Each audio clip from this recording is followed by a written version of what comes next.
자, 우리가 사람들과 대화를 나누는 중에 보면은 이런 말을 우리도 모르게 이렇게 무의식적으로 많이 쓰는 것 같아요. 아니, 그러니까 내 말은, 상대방의 말을 다 듣기도 전에, 끝나기도 전에, 아니 그러니까 말이야 내 말은 하면서 그 사람의 상대방의 말을 그치게 만들고 내가 하고 싶은 말들을 쏟아내는 경우들이 많습니다. 이런 대화는 열린 대화가 아니죠. 서로 주고받는 대화가 될 수가 없습니다. 닫힌 대화가 될 수밖에 없죠. 듣고 싶은 말보다는 하고 싶은 말이 많은 경우에 이런 화법을 쓰게 됩니다. 자, 그러다 보면은 대화를 통해서 얻는 것보다는 잃는 것이 더 많아지겠죠. 대화가 단절되고 나중에는 관계가 단절되기까지 듭니다. 이와 같이 저마다 하고 싶은 말이 많아요. 하고 싶은 말이 많고 또 이런 방법 저런 방법을 통해서 내가 하고 싶은 이야기들을 쏟아내는 시대를 살아가고 있습니다. 이런 시대에 우리가 누군가의 말을 경청해 준다는 거, 잘 들어준다는 거, 이거 쉽지 않은 일입니다. 말을 많이 하고 싶지 잘 듣는 일이 쉽지 않다는 얘기죠. 사랑해, 좋아해, 고마워, 뭐 이런 좋은 말들이야, 기분 좋은 말들이야 우리가 얼마든지 들을 수 있겠습니다만은 상실과 고통의 말들을 듣는 것은 정말 힘들고 어려운 일입니다. 구약 성경 욥기서에 나오는 욥의 세 친구들을 보면은요, 모든 걸 다 상실해버린 이 친구, 심지어는 아내까지 버리고 떠나버린 친구 욥을 찾아왔는데 그것도 멀리서 찾아왔습니다.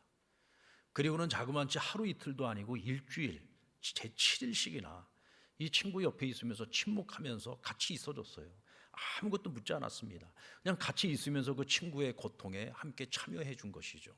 그것만으로도 이 친구 욥에게는 얼마나 큰 위로가 되었겠습니까?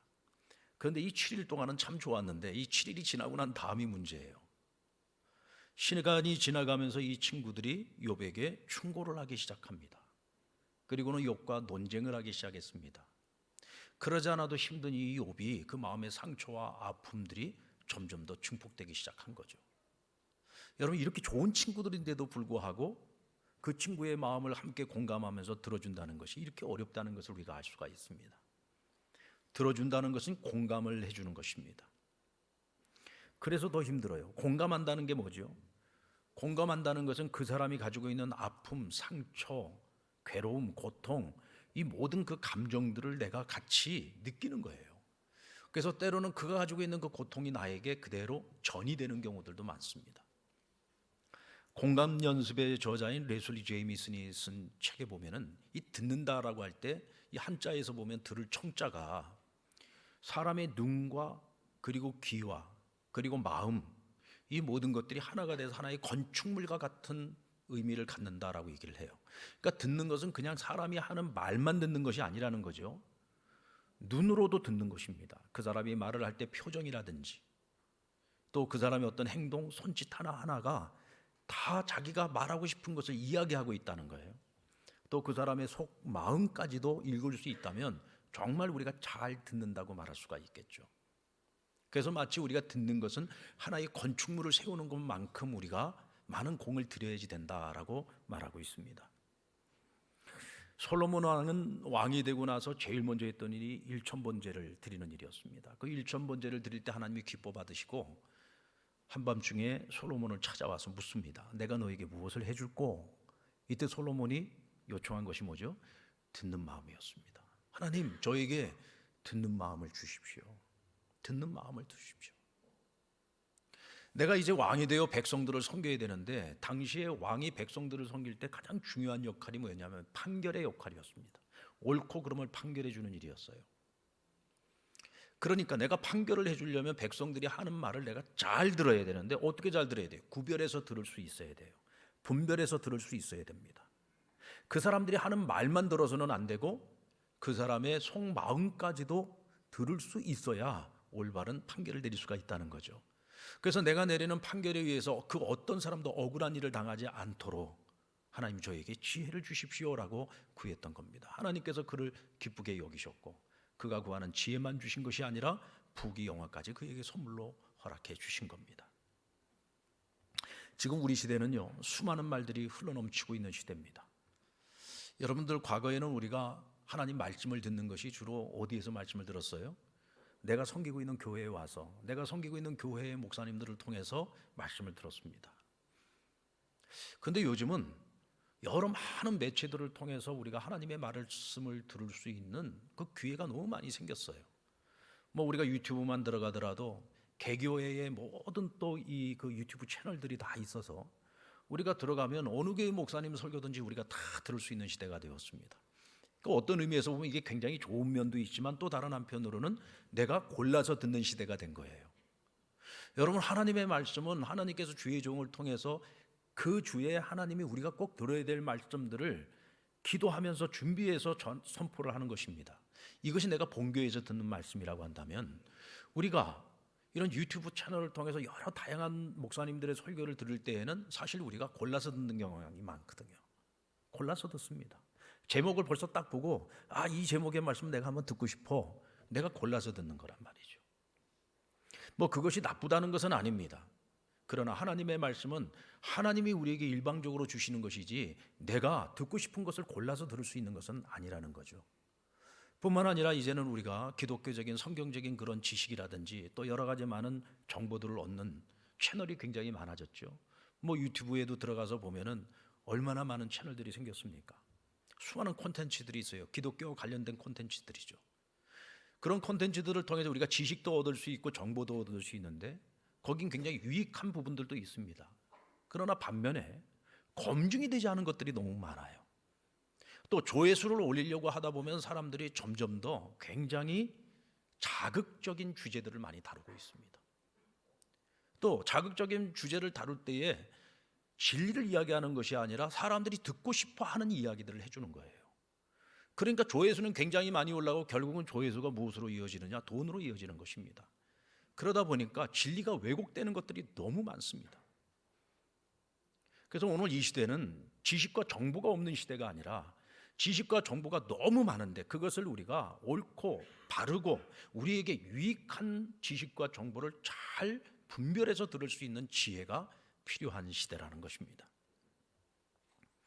사람들과의 관계 속에서 우리가 듣는 말이나 또 미디어를 통해서 여러 채널을 통해서 듣는 세상의 소식들도 역시 마찬가지죠.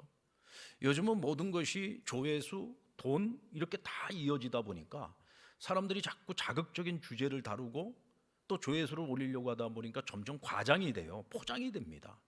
심지어는 전혀 말도 안 되는 거짓을 이야기하는 경우들도 많이 있습니다. 우리가 이것을 잘 분별해서 듣지 못하면은요, 어느새 나도 모르는 사이 우리가 거짓의 바다에 푹 빠져가지고 그냥 거기서 우리가 헤매고 나오지 못하는 수가 있습니다. 오늘 이 시대는 많은 만남, 많은 대화, 많은 이야기를, 많은 지식을, 많은 정보를 얻는 것이 중요한 것이 아닌 것 같아요. 지금 우리에게 중요한 것은 정말 내 마음을 털어놓고 이야기할 수 있고 진심으로 나의 이야기를 듣고 나를 도와줄 수 있고 나를 위해서 기도해 줄 수 있는 진정한 만남, 진솔한 만남들이 필요한 시대입니다. 많은 만남 속에 군중 속의 고독이라는 말이 있잖아요. 많은 관계 속에 지금 우리가 얼키설키 네트워크가 다 되어져 있지만 그 가운데서 진정한 만남, 진정 내 마음을 나눌 수 있는 그런 만남이 과연 얼마나 되는가 여러분 한번 생각해 보십시오. 그런 진솔한 만남이 정말 필요로 하는 시대입니다. 그런 만남을 통해서만 우리가 서로를 도울 수 있고 위로할 수 있고 서로에게 격려자가 될 수 있는 것이죠. 일반적으로 우리가 경청이라고 하는 말을 사전적인 용어로 보면은 귀를 기울여 듣는다라는 뜻을 갖고 있습니다. 오늘 본편의 시인은 하나님께서 나에게 귀를 기울여서 들어주신다 그랬어요. 귀를 기울여 들어주신다. 하나님이 나에게 귀를 기울여서 나의 기도를 들어주시니 오늘 시인은 이렇게 고백합니다. 나는 평생에 그 하나님을 사랑할 것이고 나는 평생에 하나님께 기도하기를 멈추지 않을 것이다. 결국 하나님의 경청이 오늘 이 시인에게 가지고 온 결과가 뭡니까? 이 결과가 무한 사랑이죠. 하나님을 향한 무한 사랑으로 이어지고 있는 거죠. 하나님을 향한 무한 신뢰로 이어지고 있는 것이고 또 내가 평생에 하나님 앞에 기도를 쉬지 않는 삶을 살아가겠습니다 라고 하는 믿음의 결단으로 이어지고 있는 것입니다.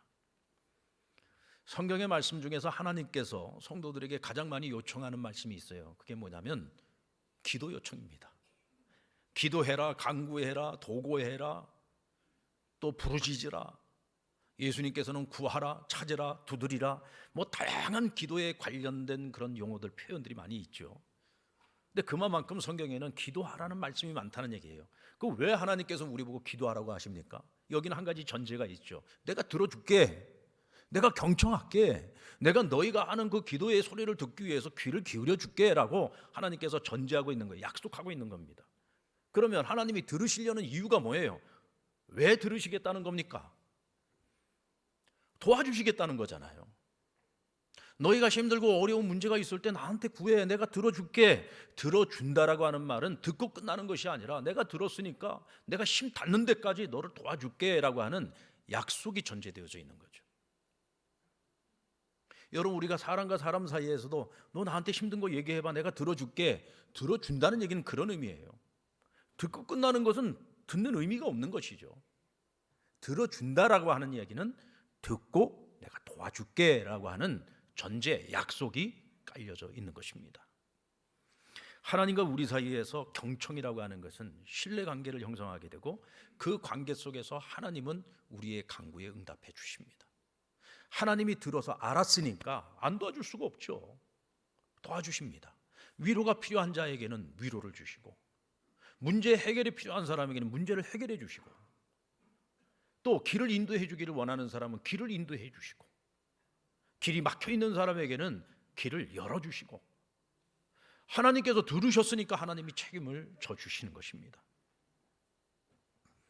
그런 의미에서 보면은 하나님께서 나에게 경청을 해 주듯이 우리도 누군가를 돕기 위해서 누군가의 말에 귀를 기울이고 우리 또한 경청을 해줘야 됩니다. 그런데 우리가 가장 먼저 경청해야 될 대상은 하나님을 경청하는 것입니다.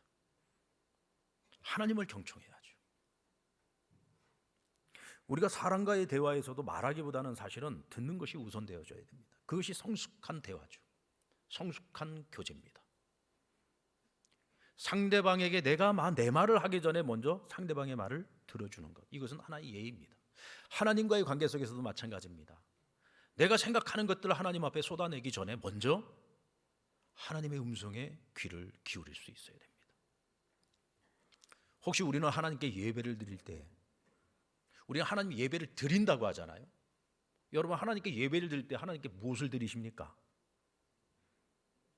혹시 하나님 앞에 예배를 드린다고 하면서 내가 원하는 것들로 하나님을 드린다고 착각하고 있지는 않습니까? 하나님 앞에 예배나 하러 나와서 여러분들이 기도할 때 하나님께 어떤 기도를 드리시나요? 정말 하나님이 원하신 것들을 가지고서 하나님 앞에 간구하고 있습니까? 아니면 내가 원하는 것들만 온전히 다 쏟아내고 가십니까?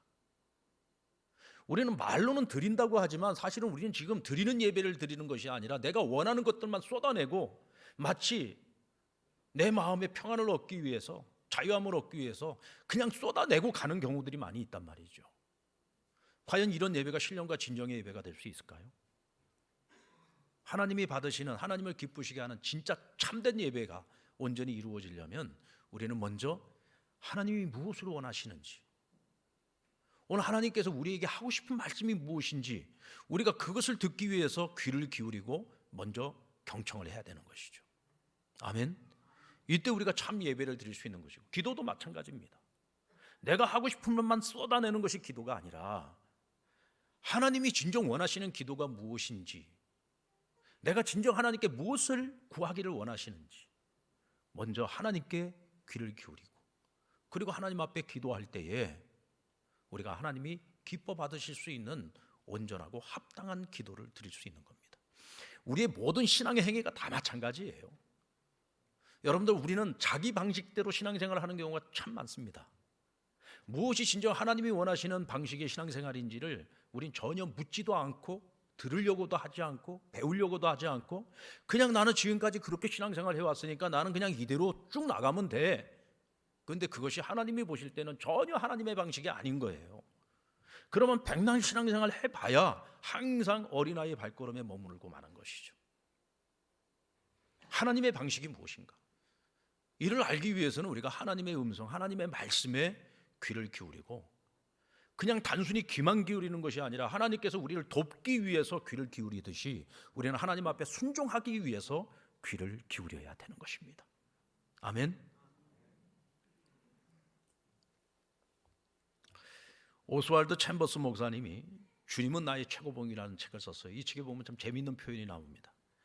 많은 기독교인들이 하나님의 음성을 듣고 싶어 하는데 정작 하나님의 음성을 듣기 싫어한다는 거예요.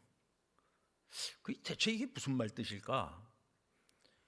성경 말씀을 인용해서 이렇게 얘기합니다. 출애굽기 20장 19절에 보면 모세에게 이르되 당신이 우리에게 말씀하소서 우리가 들으리이다.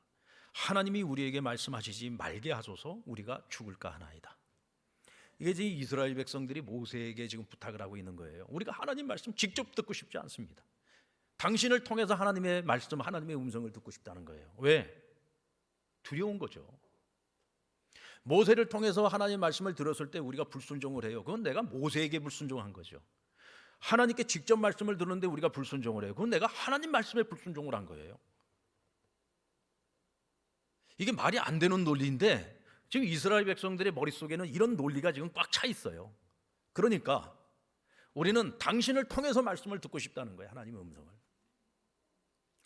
오늘 이 요구 속에는 어떤 의미가 전제로 깔려져 있느냐면 별로 하나님께 순종할 마음이 없어. 벌써 불순종부터 먼저 생각을 하고 있으니까 만약 우리가 하나님께 불순종을 했을 때 하나님께 받을 처벌을 생각하고 징벌을 생각하니까 두려운 거예요.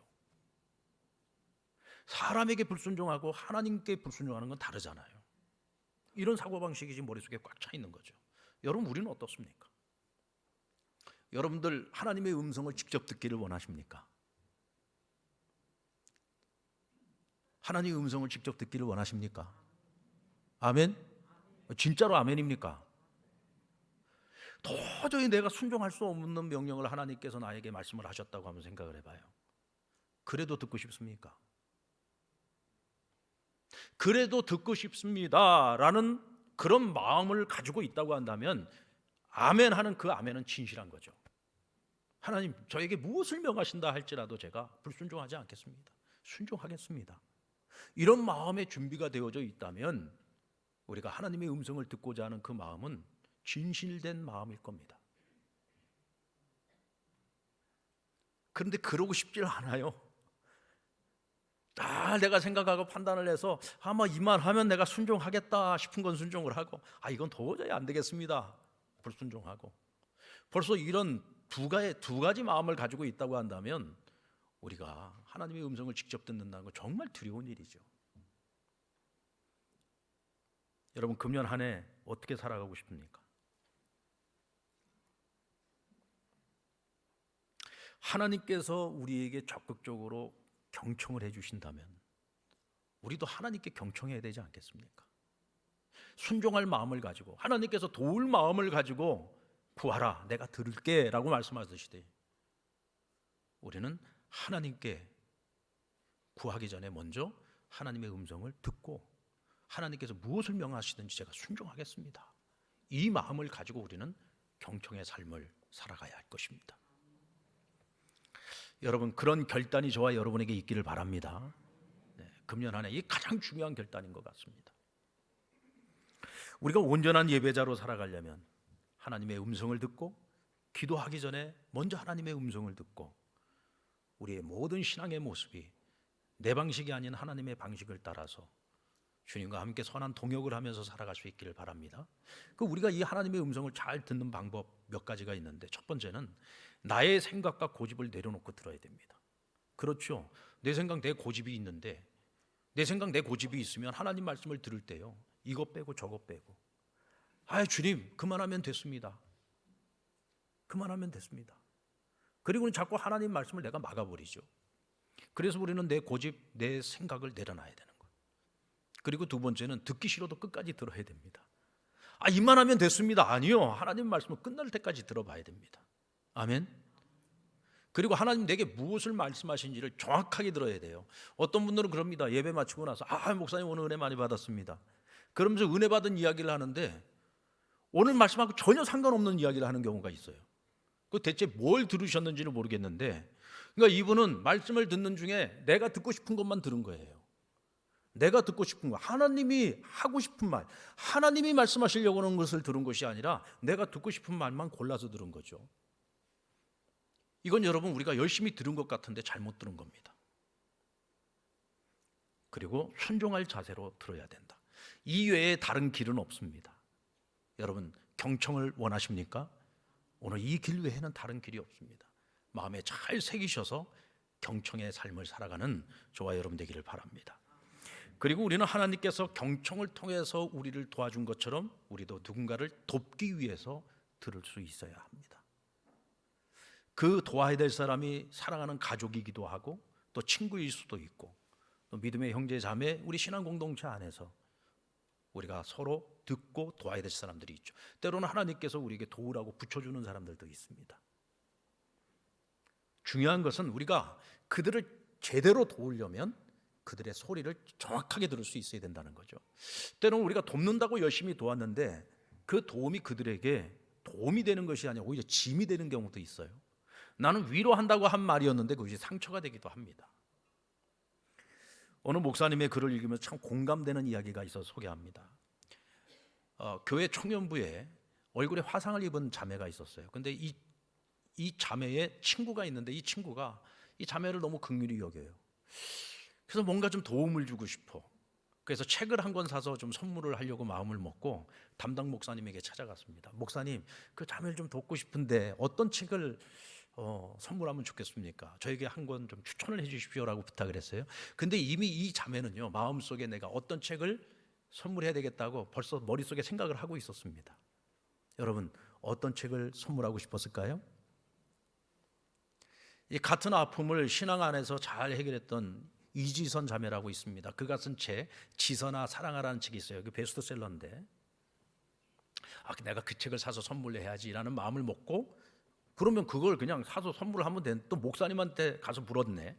그냥 이 목사님이 당연히 지선아 사랑해를 선물하라고 그럴 줄 알았는데 갑자기 자기가 쓴 책을 선물하라고 하더랍니다. 그럼 자기가 쓴 책의 제목은 뭐냐? 자신감이라는 책이에요. 자신감. 그러니까 이 자매가 그 얘기를 듣고 참 저 목사님 참 진짜 이상하다.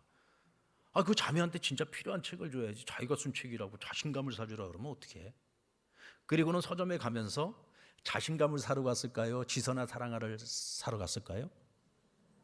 아닙니다. 자신감 아니에요. 우리 사람들이 그렇게 쉽게 변하지 않습니다. 내가 사주기로 마음 먹은 거 그렇게 쉽게 변하지 않아요.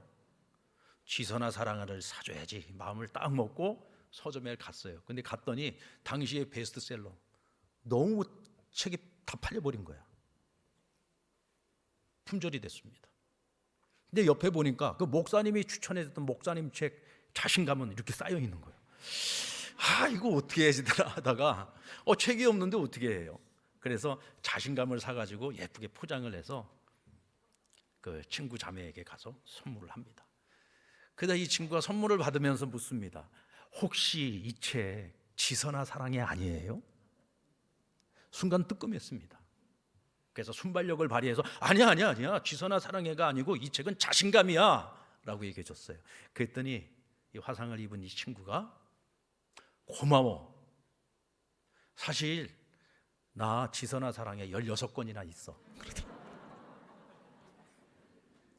그러니까 사람들이 다들 위로하고 격려한다고 전부 그 책을 사서 선물한 거예요. 16권이나 선물을 한 겁니다.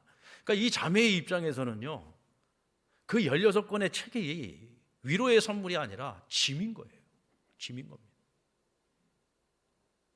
대체 이 자매가 무슨 생각을 하고 있는지, 이 자매가 정말로 필요로 하는 것이 무엇인지 전혀 들을 생각을 안 했던 거죠. 다들 자기 입장에서 생각을 한 겁니다. 이럴 거야 저럴 거야 라고 생각을 한 거죠. 누구나 다 생각할 수 있는 그 정도 수준에서 생각을 해서, 그렇다고 해서 지선아 사랑에는 이 책이 도움이 안 된다는 것이 아니에요. 듣고자 하지 않았다는 것이 문제인 거죠.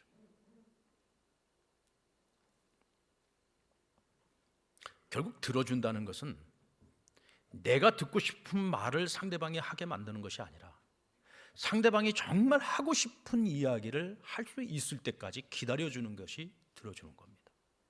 기다려주는 거죠. 그런데 우리는 대체적으로 보면 내가 듣고 싶은 이야기를 듣기 위해서 자꾸 사람들을요, 그 방향으로 이끌어냅니다. 그것이 과연 그 상대방에게 도움이 될까요? 아니죠. 상대방이 하고 싶은 이야기를, 자기 속 안에 있는 속 깊은 이야기를 꺼낼 때까지 좀 기다려줘야 돼요. 그리고 그 기다림의 시간 동안 그가 나를 기댈 수 있도록 등을 좀 빌려주세요. 그게 듣는 겁니다. 그것이 여러분 경청이죠. 여러분들 가정에 아이가 태어납니다. 아이가 태어나면은요, 그 집안의 모든 어른들이 그 아이 앞에서 아기가 됩니다. 그래서 어른들이 재롱을 떨어요. 아무것도 모르는 아이를 눕혀놓고 아이가 웃으면은 이 아이가 왜 웃는가? 아이가 울고 있으면 이 아이가 왜 울고 있는가? 무표정이 왜 무표정인가? 막 우리가 상상의 날개를 펼쳐가지고 막 우리가 추측성의 발언들을 하잖아요. 아, 얘가 지금 이래서 웃는 거야. 얘가 이래서 지금 가만히 있는 거야. 그러면서 누가 즐거워요? 잘 모릅니까? 우리가 행복한 거예요? 어른들이 행복한 거예요? 그냥 아이를 보는 것만으로 그냥 행복한 거죠. 그러면서 나름대로의 추측을 하는 것이 즐거운 겁니다. 여러분, 어린아이를 두고 얼마든지 그럴 수 있죠. 그건 행복한 일입니다. 그런데 여러분, 우리가 우리의 동료들에게, 우리의 친구와 벗과 우리 이웃들에게 만약에 그런다고 하면 생각을 해보세요. 아, 쟤 저렇게 말하는 거 다 이유가 있어. 그래서 그러는 걸 거야. 잘 알지도 못하면서 그 속을 들여다본 것도 아니면서 우리는 내 나름대로의 입장에서 우리가 생각하는 추측을 가지고 함부로 말하는 경우들이 많이 있어요. 이러고 저러고 많은 말들을 합니다. 많은 추측들을 합니다.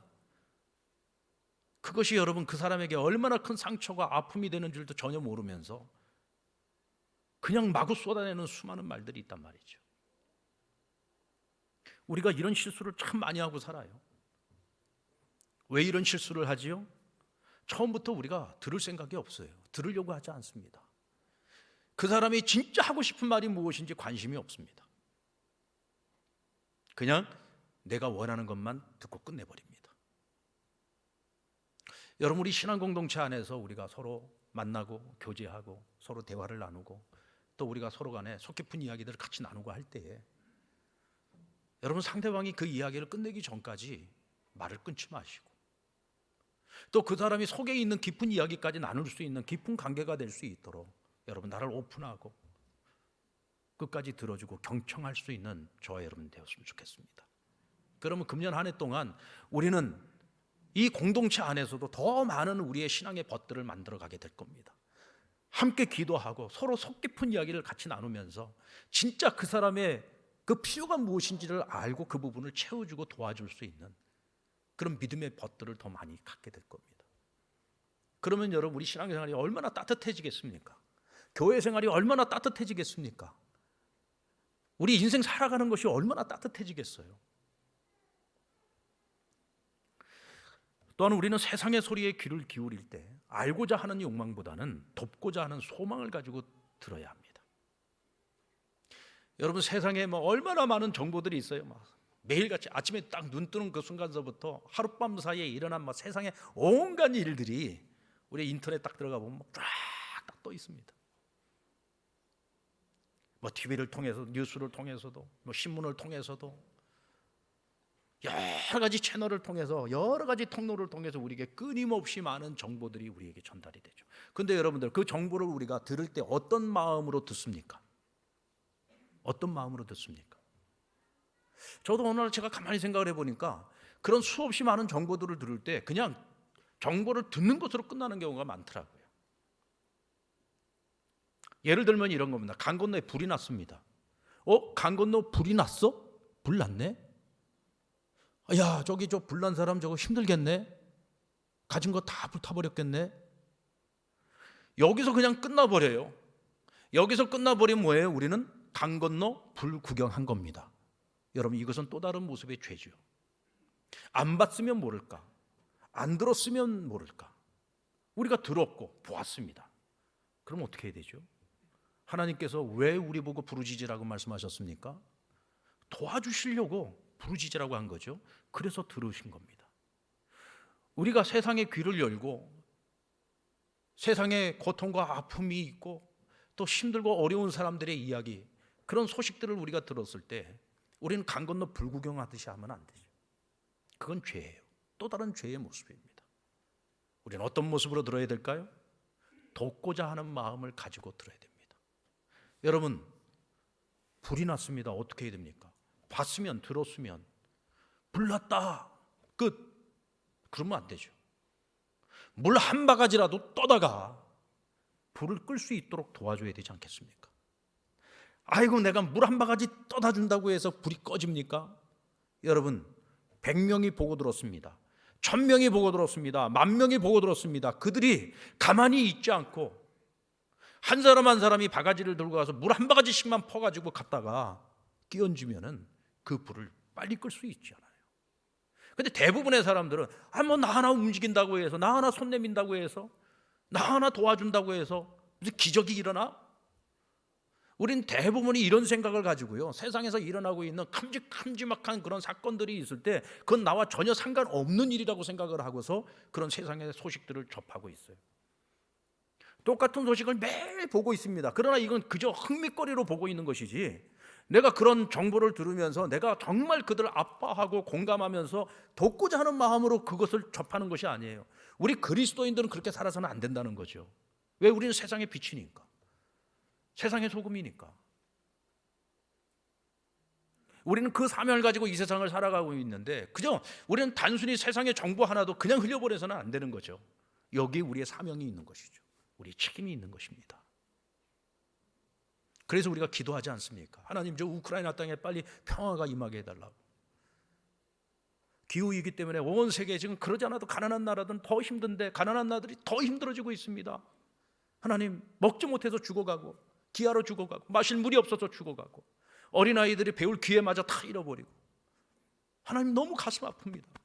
하나님, 그 땅에 주여 비를 내려주십시오. 먹을 것을 주십시오. 우리 기도할 수 있잖아요. 하다못해 우리가 한 달에 5,000원이라도, 한 달에 10,000원이라도 뭐 컴패션이나 여러 기관들을 통해서, 여러분 뭐 TV에 보면 그런 광고들도 많이 나오잖아요. 뭐 저기다가 뭐 해봐야 뭐 다 그 뭐 운영하는데 다 쓸어가고 실제로 그들에게 가는 건 얼마 안 된다더라.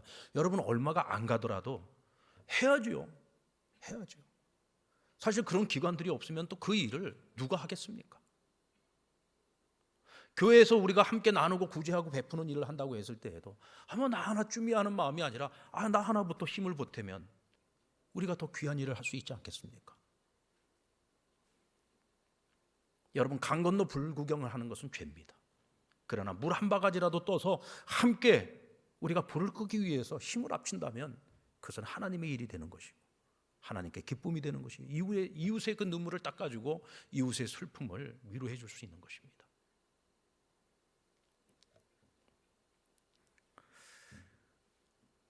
금년 들어서 세계로부터 들려오는 여러 가지 소식들을 들어보면 뭐 좋은 소식이 하나도 없더라고요. 다 불행한 소식들입니다. 근데 여러분, 그런 소식들을 들을 때 그 이야기가, 그들의 문제가 내 문제라고 생각해 보셨나요? 우리의 문제라고 생각해 보셨습니까? 코로나 팬데믹이 인류에게 준 가장 큰 교훈이 무엇이었습니까? 이웃의 불행이 절대로 그들만의 불행으로 끝나지 않는다는 것을 우리에게 보여줬잖아요. 이제는 여러분, 세계가 일일 생활권으로 바뀌었습니다. 세상의 정보가 순식간에 몇 초 만에 여기서 일어난 사건이 지구 반대편에 있는 곳에 그 소식이 다 전달됩니다. 지금 우리는요, 전혀 경험해보지 못했던 시대를 지금 살아가고 있는 겁니다. 이제 여러분, 이웃의 고통이 이웃의 고통만으로는 절대로 끝나지 않아요. 우크라이나에서 전쟁이 일어났습니다. 우리는 그 전쟁이요, 그냥 불과 한 몇 달 하다가 끝날 줄 알았어요. 그리고 그것이 오늘 나에게 전혀 피부로 와닿지 않고 그것이 나에게 피해를 줄 거라고 생각하지 않았어요. 그런데 여러분, 그 우크라이나 전쟁 때문에 에너지난이 찾아왔고, 에너지난이 결국은 전 세계 경제 위기를 가져왔잖아요. 무엇보다도 평화 무드가 완전히 다 깨져버렸습니다. 전 세계가 지금 군비 경쟁에 지금 뭐 열을 올리고 있지 않습니까? 그 전까지만 하더라도 우리가 기후 위기 문제를 해결하려고 세계 지도자들이 함께 머리를 맞대고 여러 가지 규칙을 정했습니다. 그런데 여러분, 에너지난이 너무 심각해지니까 먼저 우리가 살아야 되겠으니까 지금 유럽에 있는 여러 나라들이 다시 과거로 회귀하고 있어요. 이런 불행한 일들이 계속 일어나는 이유가 뭐냐? 어느 한 동네에서 시작되어졌던 그 불행이 오늘 전 세계, 이제는 우리에게까지 그것이 영향을 미치고 있는 겁니다. 그러니까 이웃의 문제가 결코 이웃만의 문제가 아니라는 것이죠. 그건 우리의 문제인 거예요. 그들의 고통이 곧 우리의 고통이고, 전 세계 지금 여러분들 난민들이요 1억 명이 넘었어요. 1억 명이. 전 세계 인구가 80억입니다. 근데 1억 명 여러분 1억 명이 한 얼마 정도 인구일까요? 일본이 한 1억이 조금 넘어요. 그러면 일본 사람들 전체가 지금 난민이 돼가지고요 집도 없이 인권이 보장되지 않은 곳에서 그냥 그렇게 나그네로 여기저기 떠돌아다니면서 살아가고 있는 거예요. 전 세계 인구의 1%가 넘습니다. 어마어마한 거죠. 우리는 그런 이들의 그런 고통을 보면서 그저 흥미거리로 그런 것을 봐서는 안 되죠. 그들을 위해서 눈물로 기도해 줄 수 있어야 되고 우리가 무엇이든지 할 수 있는 한 작은 것일지라도 물 한 바가지라도 우리가 함께 도와줄 수 있는 그런 돕는 손이 되어야 하는 겁니다. 저는 금년 한 해가 하나님께서 우리에게 주시는 기회라고 생각합니다. 하나님을 경청할 수 있는 기회. 그래서 우리의 예배가 회복이 되어질 수 있고 우리의 기도가 우리의 신앙생활이 온전히 하나님이 기뻐하시는 방식을 따라서 회복될 수 있는 기회가 되었으면 좋겠습니다. 이를 위해서 경청이 필요합니다. 우리 이웃들, 우리 사랑하는 성도들, 우리 가족, 우리의 벗들, 내가 마땅히 살피고 돌봐야 될 사람들 경청하십시오. 그래서 그들의 필요를 채워주십시오. 이때 우리는 주님과 함께 돕는 손길이 될 수 있습니다. 누군가를 위로할 수 있고 소망을 줄 수 있습니다. 세상의 소식을 들을 때에도 돕고자 하는 마음을 가지고 들으십시오. 이것이 오늘 이 시대를 살아가는 우리 그리스도인들의 책임입니다. 금년 한 해 우리 각자의 자리에서 또 우리 상당 공동체가 함께 이 일들을 이루어 갈 때 나 하나쯤이야 하는 마음을 절대로 버리셔야 됩니다. 나 하나부터라는 마음을 가지고 함께 동참하고 하나님의 선한 일, 선한 역사를 함께 이루어 갈 수 있기를 주님의 이름으로 축원합니다.